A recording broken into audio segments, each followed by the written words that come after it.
Дарга ирэх гишүүдээ Монгол Улсын их хурлын гишүүн Мандахай нарын 10 гишүүнээс 2025 оны 6 дугаар сарын 19-ний өдөр улсын их хурлд өргөн мэдүүлсэн хөдөө аж ахуйн тухай хуулийн төсөлд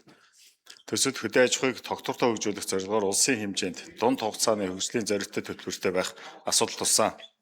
Хөдөө аж ахуйн тухай хуулийн төслийн анхны хэлцүүлгийг 2026 оны 6 дугаар сарын 5-ны өдрийн чуулганы нэгдсэн хуралдаанаар явуулах үед байгаль орчин хүнс хөдөө аж ахуйн байнгын хорооноос гаргасан хөгжлийн бодлого төлөвлөлтөний удирдлагын тухай хууль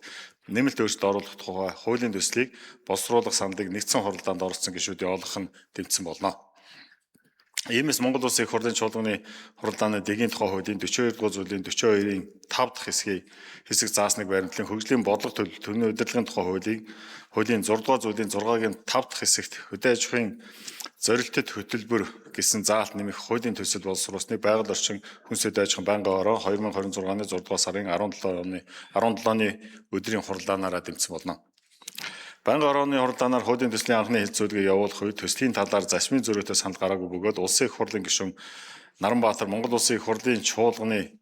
хуралдааны дэгийн тухай хуулийн 39-р зүйлийн 39-24 заасны дагуу хуулийн төслийн анхны хэлцүүлгийг эцэслэн батлах үед үе шат руу шийдвэрлэх гормын санал гаргасныг байнгын хорооны хуралдаанд орсон гишүүдийн олонх нь тэмцсэн болно.